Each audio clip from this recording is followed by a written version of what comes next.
Did you know SteelSeries just updated their Apex Pro keyboard? And let me give you a quick spoiler. It's good.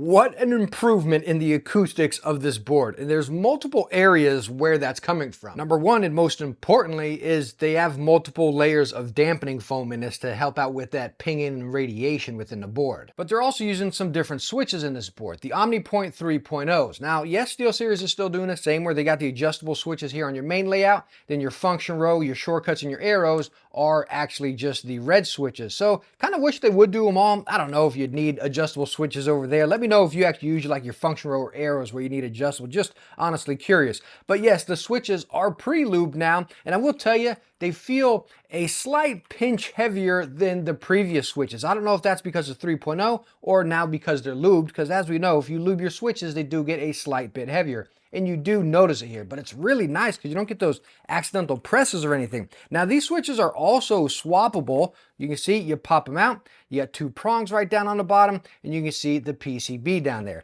Now, if you come over to the old board, the previous one, again, same type of layout, but you have the OmniPoint switches, then your red ones. Now, these are branded SteelSeries. If I'm not mistaken, SteelSeries always had their switches made by Gateron. I could be wrong there. Let me know down in the comments if I am, but I believe Gateron always made SteelSeries switches.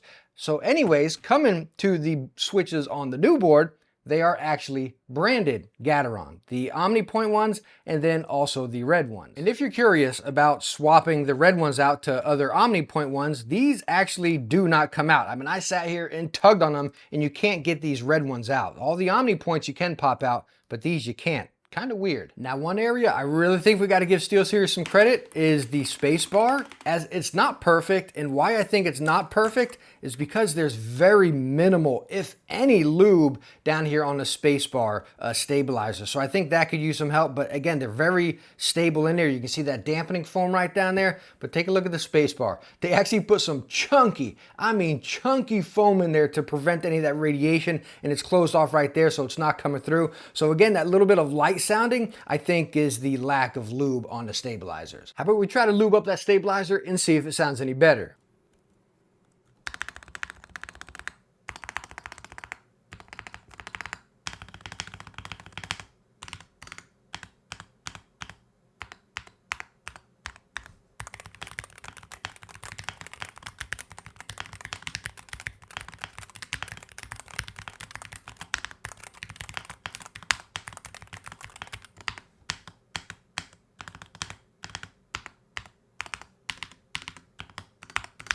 So as you see, a little bit of lube can go a long way. Now, it's not just the build and the acoustics of the new Apex Pro that has been updated. We're going to go in here into the SteelSeries software, go into the engine, and fire up our Apex Pro TKL. And some of this stuff you can be very familiar with, but you're seeing some different things, which we'll talk about. Over here, configurations or saved profiles that you can set right there. Set your keys. We all know about that stuff. Prism is for your RGB. I'll show you that in a second. But coming over here to actuation is where it gets juicy. Again, it's just your main keys that you can adjust, and you're looking at this shield across all of them. This is protection mode. So if you go to info, it's going to tell you exactly what it is here. And what it does is prevent you. Like, we got an adjustable switch, we got rapid trigger and stuff. So you're accidentally getting some presses. Maybe if you're just typing, you're going from gaming to typing. And it's really nice feature, especially even for gaming, honestly, to not get an accidental press or something. And it really helps out, but it doesn't get in the way, you know? So if you actually mean to press the switch, it still works, you know? A really cool feature and something I think is very beneficial that I have actually been using. And you can activate it to whatever switch you want or all of them. I keep it on all of them, and again, it's just great. Now, you also have rapid trigger. We all know about that, but here you go. It's just telling you about it right there, and you can activate them all right there or select which switch you want. Over here is rapid trigger sensitivity. All the way down there, all the way up to the top. I really haven't been using rapid trigger lately. This is really the nice setup for me. I leave my actuation at 0.8, which you can go up to 4, all the way up to 0.1. But again, 0.8 is just really nice with this protection mode. It's working very nice for me. You also have rapid tap, snappy tap, whatever the heck people are calling it. You can activate it or disable it. This is something that I need. Like this, oh my gosh, it's amazing. I'm gonna make a dedicated video on this, I think, even though many other tubers have already. For me, not being a competitive FPS player, it's still beneficial. And you can see, you can adjust it here and then add other ones you want. So this is a really, really nice setup on this board. Very manageable, nothing excessive by any means. Really cool setup here. Anyways, coming over here to dual bindings, if you want to set something else to a switch, as you see, mouse function, media buttons, whatever, you can set that up. But you come over here to dual actuation. Again, so if you set one, we'll click a switch over here, and then you can set a different actuation you want and where it's going to actuate down to. I don't use that, but that's, again, if you want to do like walk and then run and then you let go and stuff. I don't mess with any of that. So hopefully that doesn't actually save for me. Over here, you have meta bindings. I don't use any of this. This is an actuation up and down. Again, these are adjusting the stuff right on the keyboard right there. So your Windows lock key and stuff, your profile switch, all the stuff is marked on the board. Again, I don't use these, and I'm going to show you why here in a second. Well, you can kind of give it up right here. It's because you have the screen to control. And then over here again is your RGB, where you can adjust into Prism, select it, tons of different effects to choose from right there. And then again, which profile you wanted to save to. So why I don't use any of those shortcuts on the board is because, again, you have everything controlled by the screen. It's like, you know, your profile, the shield. I'm not sure if that's rapid tap or adjustable switches, a little arrow right there. And then of course, logo, but we can go into it here. We'll hold it down, and then it's going to get into there. So you have illumination with as far as your brightness, if you want to go up or down on that, which you actually had to click into it and you can see it going on a bar. We're used to that on the original Apex Pro. Now, the thing that stinks is they can't let you adjust your RGB color. I believe the old one used to have that, so that's a bit of a stinker there. But going further, you got macros, actuation, sensitivity, and rapid tap. As you can see, on or off. You know what? Let's see if that arrow was rapid tap. Okay, so the arrow up there was rapid tap. Anyways, let's hold this back down and get back into it here. Set my rapid tap back on. Really cool to be able to set that. And then come over here to sensitivity.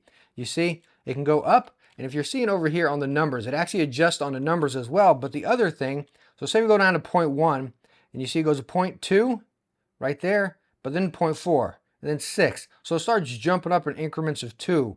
But again, it's perfectly fine. I kind of set mine right there, and that's really it. Go back, and then again, that's that rapid tap there.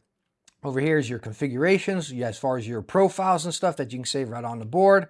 Go back a little bit, and then your display as far as timeout, brightness, icon, all that stuff, and then just basic information. So everything can be controlled right on the keyboard. Now, something I just noticed as we were messing around with this screen right here. So we're in the sensitivity, and if I press down on this, you're gonna see a lightning bolt come up here, and the switches actually turn purple as far as where my actuation is set. With it off, the switches are blue or white, and you see that lightning bolt come up. So anyways, if I backtrack out of here, now you're gonna see our profile, that lightning bolt, and then our rapid tap. That lightning bolt is actually rapid trigger.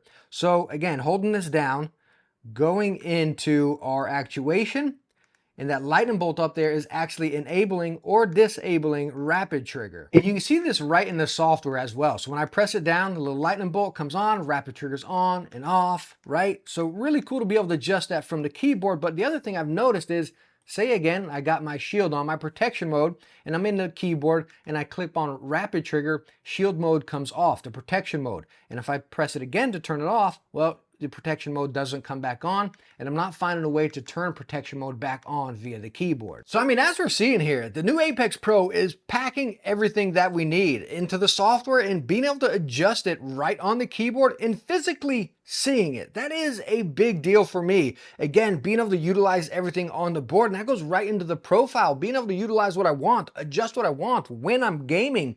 It works perfect. The performance is snappy, right to the point. I absolutely love it. I was so excited to show you all the cool new stuff on this board that I forgot to give you a look over of the board, which aesthetically is pretty much the exact same as the previous one. You do get your magnetic wrist rest. You see it right down here. It's not plush or anything. It's just that soft touch, just like the old ones. Bam, magnetizes right down there. You get your little quick start guide. It shows you some of your shortcuts and your paperwork here.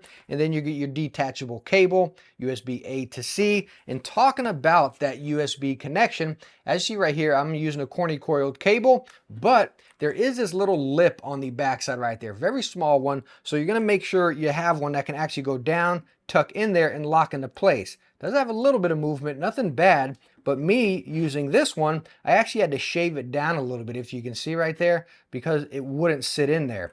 I probably shaved it down a little bit too much, but before, again, it wouldn't even go down. But aesthetically, pretty much the exact same. You still got the floating keycap design, a little bit different down on the bottom. You can pop it out. You have your switch and keycap puller tucked right down below there. Maybe the wireless one had that, I forget. But then you got 2 levels of pop-out feet. And another good job, SteelSeries here. They're putting feet all the way around in the corner and then top and bottom here. Like, so many companies aren't doing this. This is so simple. Like, everybody should be doing this. So another high five for SteelSeries here on something simple. Now, I do have one mild gripe and request to heck every company out there, as I call this out in the recent Razer, their Pro version, their V4 Pro keyboard with their screen, is I wish this screen was up and angled, or you can like press it down and it pops up, kind of like you see in cars, right? You can press something and it kind of pops up like a little storage compartment. I wish they did that with the screen, or heck, it was even elevated and raised up over these keys, because whenever you're sitting here gaming, you want a quick adjustment, you got to come up and over. You can't see it past the keycaps. I wish it was raised up a little bit and angled. Like, please guys, start doing that, because as great as this is, me personally, I like seeing my stuff physically right in front of me. I hit my caps, I can see it right there. Whatever profile I'm in, I can see it right there. Please, please, let's start doing that. Now, this is where things can get a little questionable, and I think a lot of people will be saying this down in the comments, other than the wooting hype train passengers out there, right? Is this keyboard worth the asking price of $220, which, yes, it's an expensive keyboard, as the Apex Pro has always been expensive. But if you stuck through this video, this keyboard's amazing. SteelSeries did everything right. It's not necessarily a new Apex Pro, it's really just a refresh, right? And comparing it to the old one, like, man, that old one sounds like straight doo-doo compared to the new one, right? I did have to add a little bit of lube on the space bars, quick, easy mod, and we are in business across the board. Is it worth, again, the $220 price tag?